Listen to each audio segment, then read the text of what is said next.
This podcast is brought to you by the Dunfield Retirement Residence, a casually elegant retirement community located at Yonge and Eglinton in the heart of Midtown Toronto. Customized living options complement your independent, active lifestyle. Learn more at thedunfield.com. A mutual friend reached out to me through social media saying, there's this thing happening. Would you be willing to consider? I'll connect you. And I said, absolutely. I've actually been waiting for this to happen. I'm Ilana Zackon, and welcome to Culturally Jewish. Join us as we explore Jewish art, culture, and identity in Canada. On today's episode, I'm sitting down with two Canadian photographers who are raising money for Israel. Mama always wanted me to be a doctor, but I became an artist and that really shocked her. Now I'm interviewing people in the biz, pros, and newish, but all of them are artists and they're culturally Jewish.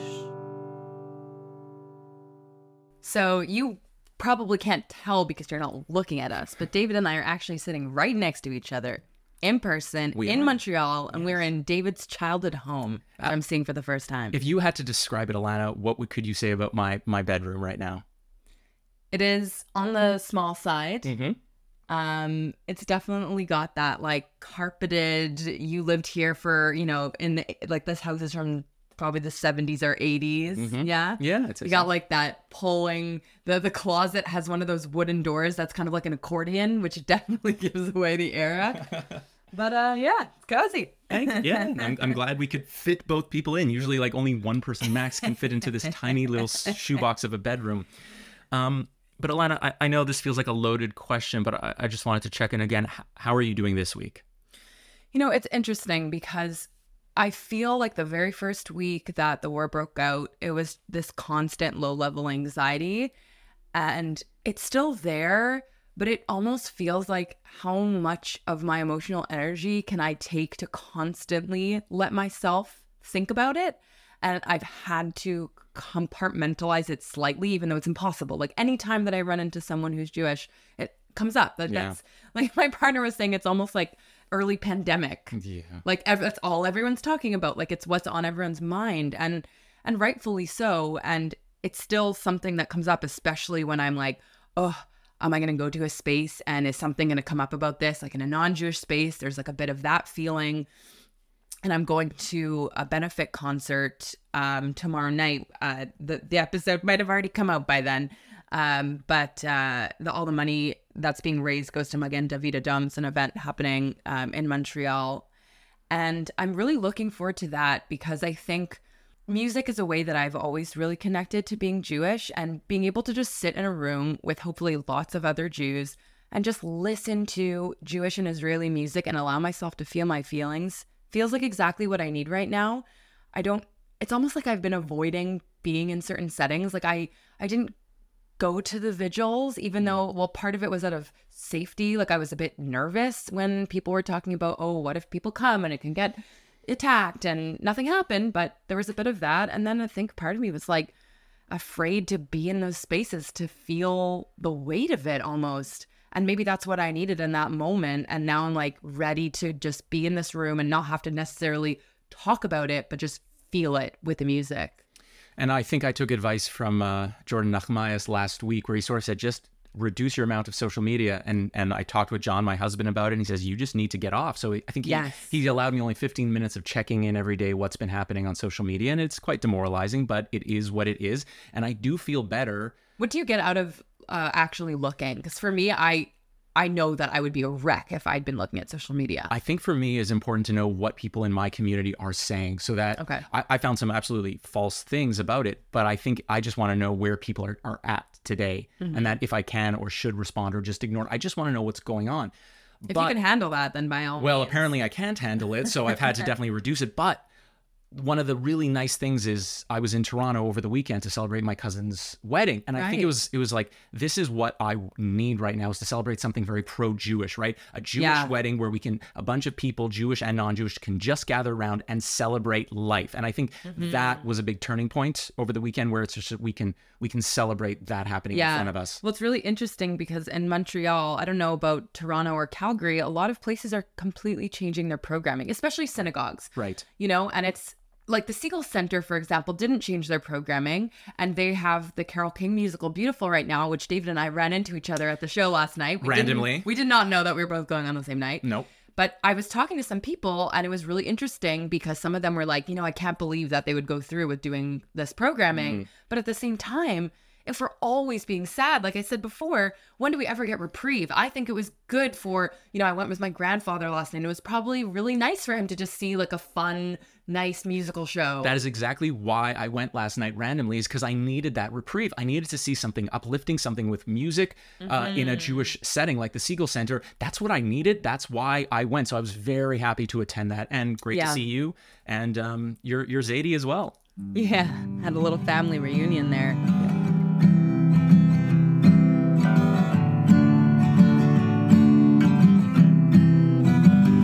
Coming up in just a minute, I'll be speaking with Niv Shimshon, an Israeli-born photographer who now lives in Hamilton, Ontario. Last week, he kickstarted a new fundraising initiative, Photographers for Israel, which sells prints from a wide-ranging collective of Jewish and Israeli photographers, sending all the proceeds to his home country. We'll also be joined by Brant Slomovic, a photo essayist with a background in emergency medicine who's a contributor to the project. But before that, I wanted to remind everyone about this incredible event coming up in Toronto called Jewish Futures. It's a conference for the city's Jewish artists and cultural workers that explores the future of Jewish cultural and artistic life. Essentially, what this whole event is going to be about is what kind of future do we want to create together as an artistic Jewish community? How does memory inform us in the way that we're presenting our work? How do we share stories to guide our futures? So this conference is going to explore all of those questions and more, with a big emphasis on networking, communal learning, exploration of Jewish and artistic identity and practices, with the goal of providing a foundation for building resilience and leadership for Toronto's Jewish cultural community. The day is going to include conversations with specialists, local artists, community building workshops and activities, and a showcase of Toronto's Jewish arts organizations. I'm going to be facilitating one of these panels, and there will be many other panels to check out. This is all taking place on Sunday, November 26th at the Prosserman JCC in Toronto. Advanced registration is required. Tickets are $36 plus fees. You can visit culturacollective.com to register. There's a link in the show notes if you'd like to get more information on this awesome event. And now, on to my conversation with Niv and Brant. Just a quick note that David couldn't join us for this one, but he'll be back afterwards with his recommendations for what to see, watch, and hear this week in the Canadian Jewish arts world.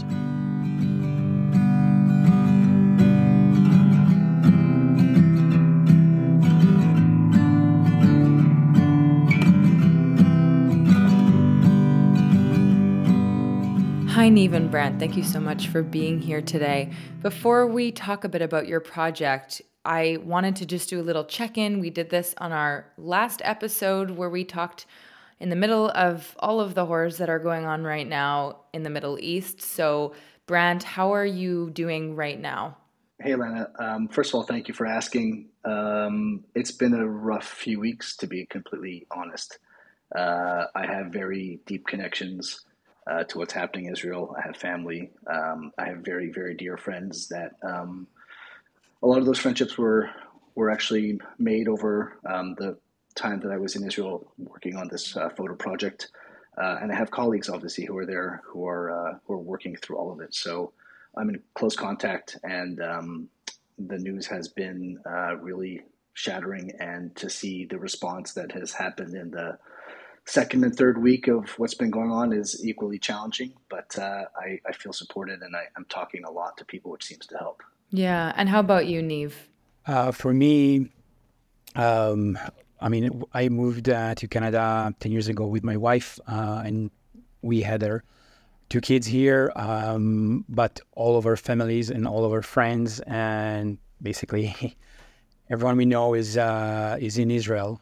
For us, October 7 was really like, there is the life before and then there's the life after. I mean, we talk with our family. Some of my family lived in Kibbutz Alumim, where they're very close to the border with Gaza, and it's just a horrible day that really turned our life upside down, because we are still in a point, and when I'm saying we, I'm assuming that most Jewish people in Israel and abroad still in a point of grief, but instead of just grieving, it feels like we have to protect ourselves, and we have to explain to the world what happened and explain to the world that it did happen, And we always felt like Canada is home to us. And now it's the first time since we are here, like 10 years, that we actually feel all the stuff that my grandparents were talking about with me about anti-Semitism, And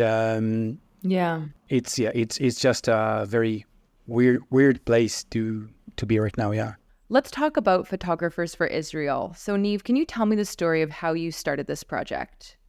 Yes, we woke up on October 7 to discover all the horrible things that happen in Israel. Usually when there is a big event in Israel, I'll get like a WhatsApp from my brother, from my friends, and this, like, by the look of the phone in the morning, you know that something big happened, and then obviously you see all the news. Immediately you see everyone in the country is trying to help each other, and it was very difficult for me and my wife, because we know that if we hadn't have kids here, we would fly to Israel and help in any way we can. So I just keep thinking in my mind, how can I help?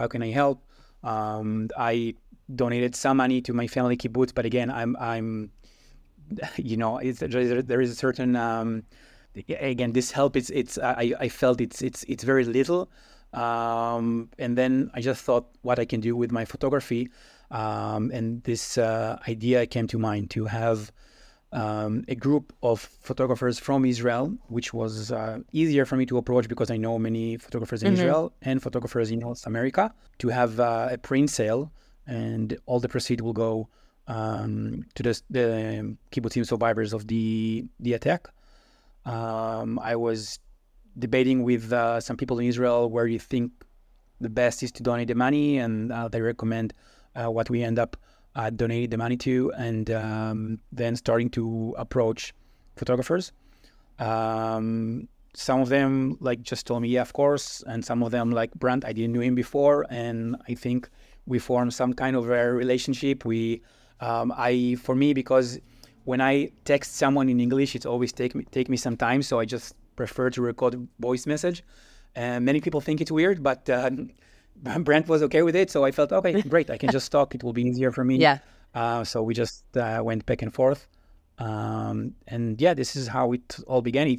It took some time because I had to approach the photographers to get the images and then do the website and do the gallery. And we are still open to get more photographers on board. Okay. Just take some time now. And just to clarify, so the money that you're raising, it's for the kibbutz movement, is that right? Yes, but it's not just for the kibbutz movement, because there are kibbutzes all over Israel. They opened this special drive that basically taking care of all the 23 kibbutzes near the border with Gaza that were affected. They're only using this money. Got it. Yeah, for helping. And so, Brant, when you got those voice clips, how did you feel? Did you have an initial oh, I've been wanting to help and this is a way that I could help? What was that experience like for you? Well, it's interesting because much like Niamh, I was aware of what was happening from the moment I woke up on Saturday morning. I was getting messages from friends and family. And it was a sort of similar feeling of what can I do to help?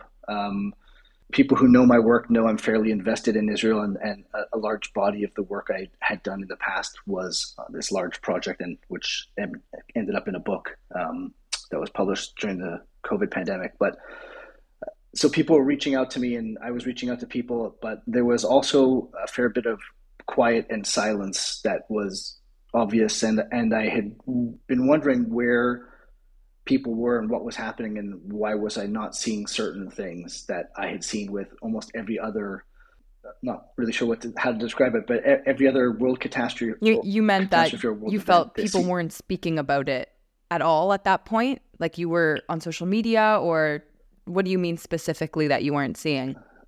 A little bit of both. I was seeing a few things, but I wasn't seeing a community outside of Israel rally together in some form of support. And I had actually reached out to someone who I know through one of the larger Toronto Jewish communities to see if there was something being organized, and I just wasn't hearing about it.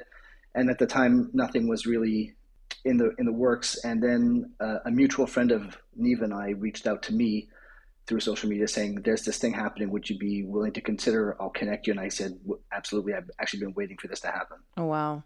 And so, Niamh, how is the project doing so far? How much money have you raised? So far, I've put it up in the air. It was 5 days ago, and now it's starting to be the really hard job of marketing. So we are having this episode now in the podcast. I know there is supposed to be an article in Haaretz. I sent them a few photos. They great. Me, and also in Tel Avivian. I feel that I need to reach more Jewish communities here in North America. For now, we raised $1,500. This is not total sale. This is just the profit that we can actually donate,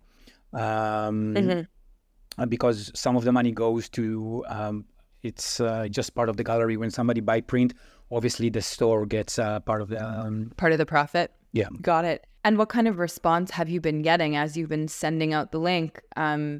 I'll go with Brant first, and even though you weren't the one to organize it, I assume you've probably been sending this out to different people. What kind of responses have you been getting? I've been getting a mix of responses. For one, I've been trying to get it out to the photography community specifically, so I've been trying to encourage friends who I know who have made work in Israel or who are Israeli photographers themselves to contribute.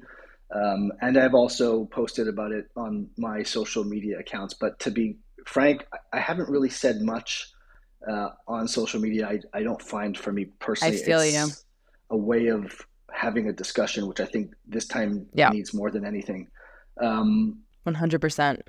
And I think it reflects the fact that for many of us, we don't really feel comfortable, let's say, having this discussion online, or even comfortable having this discussion in person. And as the time ticks on from the initial, Saturday the 7th and the following 8th of October, that window for conversation seems to be closing. And so I'm conscious about who I'm sending the message out to. I'm reaching out to people I know personally and people I know who are open to having a discussion. But my responses so far from a very small amount of publicity have been overwhelmingly positive. That's great. Neve, have you experienced that as well? The feeling of, I need to be careful who I'm going to send this photography website to and this project to, or have you been a little bit more public with the initiative? So I have to say, me and my wife, we have, she's also Israeli, so for me, it's easier just to speak in Hebrew, and we have a lot of conversation about it. And I told her that for me, the October 7, there's no other way to describe it in English, it might sound harsh, but in Hebrew, it makes sense. It just feels like it's a Holocaust in our time. And I'm not allowing myself to not do something because I'm afraid of being canceled, of being I don't know what, and then something will happen. As we see now, there are so many incidents of violence against Jewish people. But I do agree with Brant completely that Instagram and social media, it's a horrible place to have discussion. People see there only black and white. All the clips are 20 seconds. Most people that you're trying to approach, at least from my experience, if somebody is super pro-Palestinian, he doesn't even want to talk, I'm not going to change him. But it's usually for, I would say, people that are not sure what's going on. They don't have enough information and they are open to talk. I feel that the response from Israel has been overwhelming positive, but this cell was geared more towards North America. And unfortunately, I have to say that I feel that some, especially businesses, Jewish businesses here, they are afraid to be associated with something like this because they are afraid, again, that they will lose work, they will lose business. And I have to say, I can understand them because it's livelihood of people, it's the safety of them. But I just feel that if more and more people will go in this route, we will be in even a worse place than we are right now. I mean, it's overwhelming to see like colleges and universities and galleries that I've worked here in Hamilton and all kinds of establishments. Saying it's not even like you just see it's like one-sided. They're not even like Brant said, like there are things happen in the world that I would call it like the liberals, which I consider myself to be a liberal before what happened. Now I won't know where I'm standing. I was there with BLM and I was there with every little thing that happened that I felt that it's not right. And now it just feels like I'm feeling weird because I never shared so much atrocities on my Instagram, but it's just like screaming to the world, like, just look, it's out there. They filmed everything. Like, and it's just people like, yeah, okay, but we think it's your problem. It's very weird.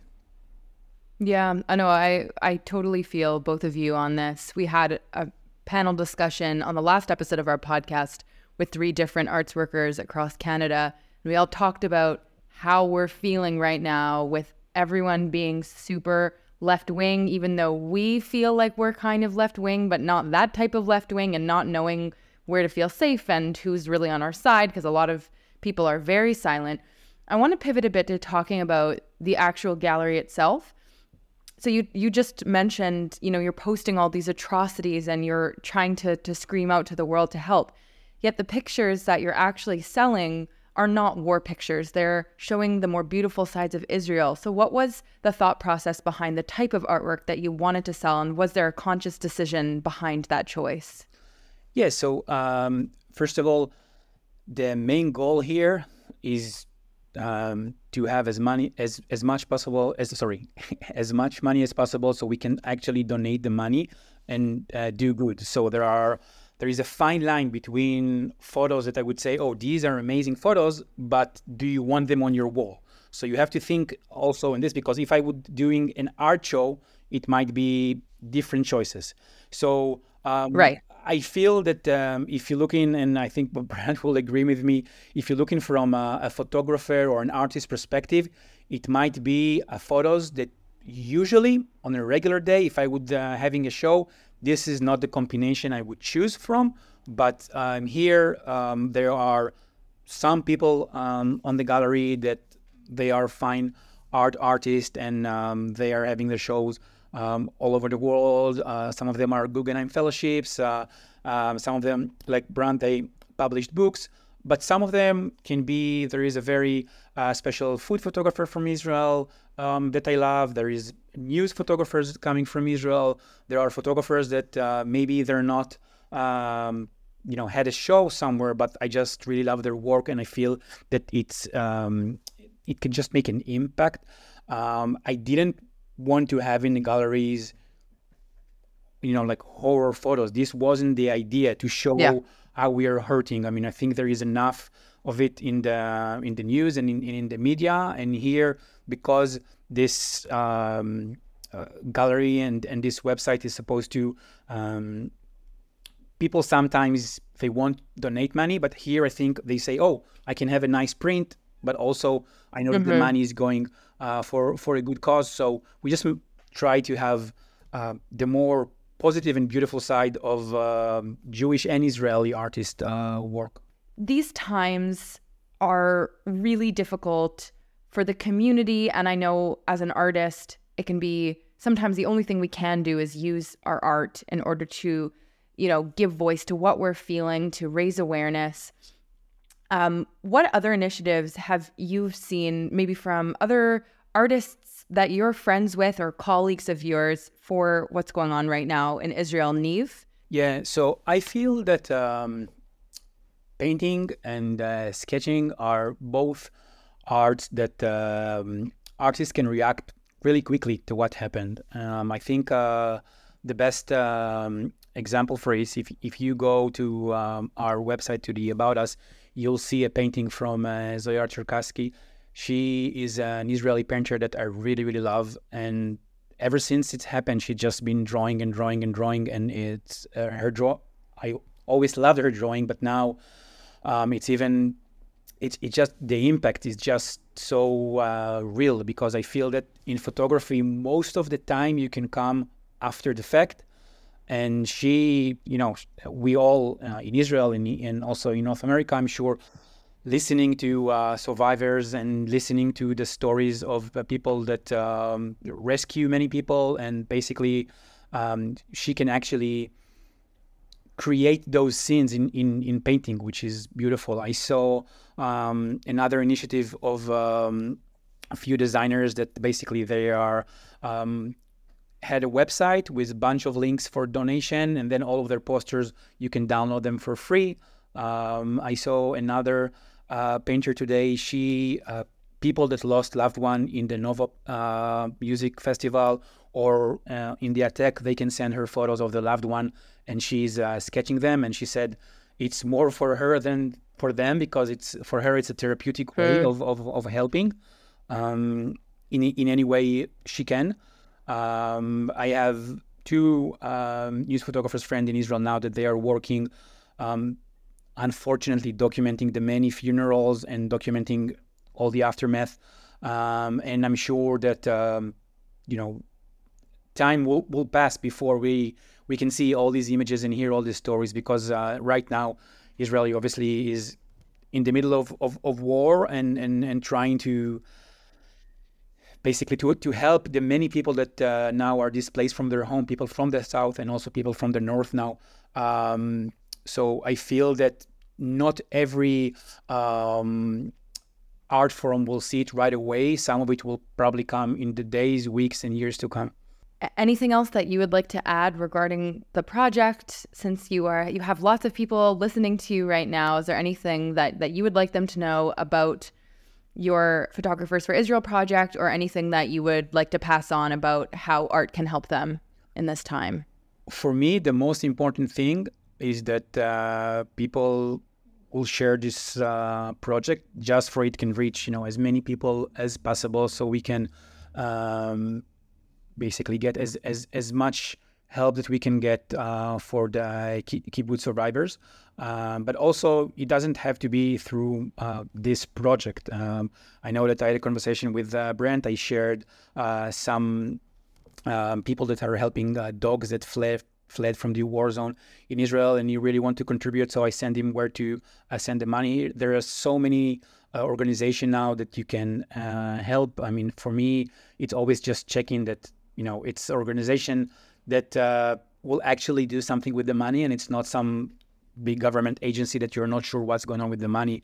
And this was part of the reason that we did it this way. So if I can share something with the listener here is, they can help in any way they can. I know that Israel now is dealing with a shortage of social workers and psychiatrists that will treat with big trauma. So I feel that if there are any people that are hearing it and they can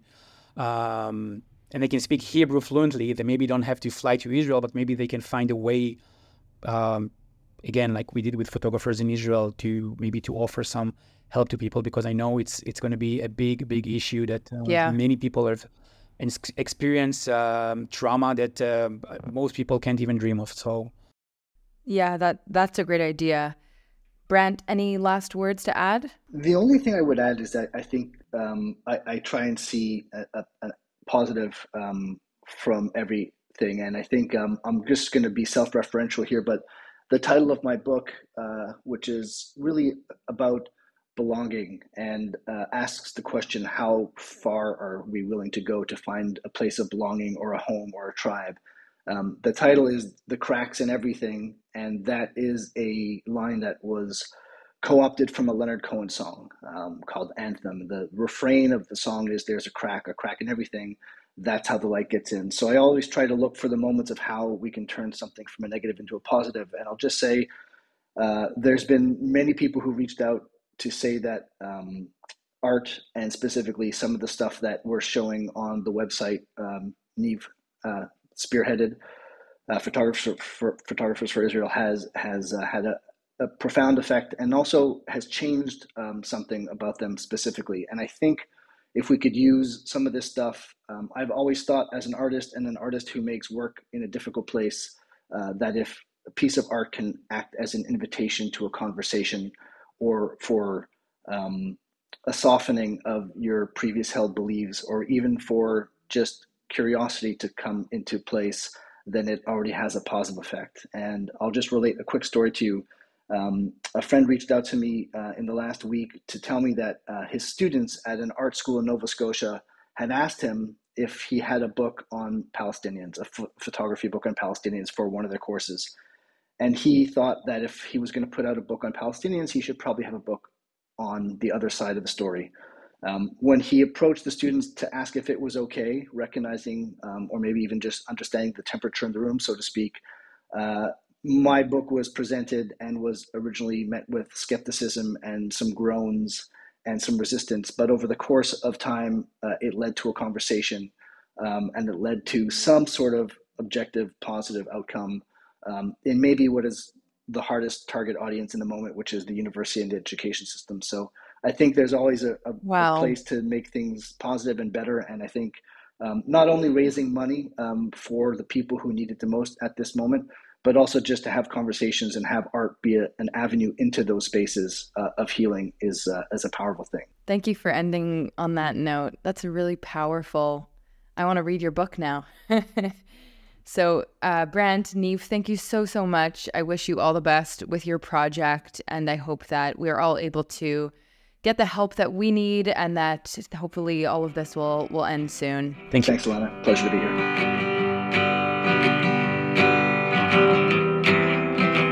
Okay, Ilana, what's going on in the Jewish arts world this week? So I actually found out about this while I was at the Siegel Center last night. While I was looking through the program, I noticed that there's a one-night only show called Go Well, A Journey Home with Maurice Podbury, who is the father of Allison Darcy, who we interviewed on our very first episode. He's an amazing pioneer in the Montreal theater community. He founded the Centaur Theater. His wife founded Geordie Theater, which I only found out a few months ago from Allison. And he's getting up there in the years. So if you're in Montreal and get a chance to see this, it sounds like it's going to be the story of his life. According to the description, it was the mid-1990s. Mandela had just become South Africa's new president. And Maurice was inspired to return to his homeland after a 27-year career in Montreal as Centaur Theater's founding artistic director. Could he discover the country he had left so many years before? Could he make a contribution? Join us for an evening as he recounts his story. So that seems like a very interesting, one-of-a-kind event.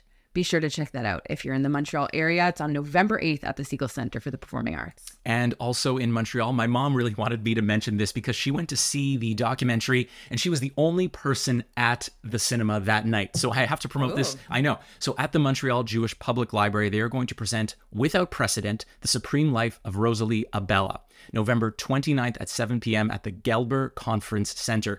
The film screening about the Supreme Court Justice Rosalie Abella will be followed by a panel discussion with Justice Rosalie Abella, the director Barry Africh, and the producer Mark Selby. So my mom is definitely going. She's going to bring my father too. If you see them, say hello, and I hope they fill up all those seats there. And what's going on in Calgary these days? So in Calgary, at the beginning of November 4th to the 19th, it is the 23rd Annual Jewish Film Festival at Beth Tzedek Congregation. There's a bunch of films, including the documentary Without Precedent. That will be there. I will try to check that out.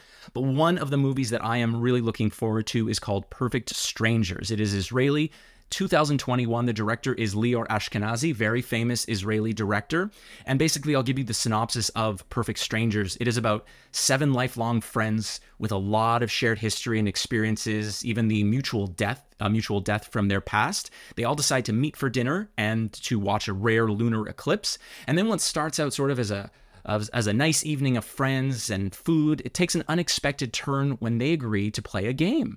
Every text message, any call, any notification that they receive on their cell phones must be shared with the entire group. And I'm sure you could expect a lot of mayhem, conflict, and intrigue comes from that. So that is one film I will check out when I'm back in Calgary. Thank you for joining me in my house and in my childhood bedroom. It's nice to share this with somebody. Thank you for having me. Culturally Jewish is hosted by me, David Sklar, and Ilana Zackon. We're produced and edited by Michael Freeman, and our theme music is by Sarah Siegel-Lazar. We're a member of the CJN Podcast Network. To support our work and everything the CJN does, visit thecjn.ca/donate to make a monthly donation and receive a charitable tax receipt. Thanks so much for listening, and see you next time.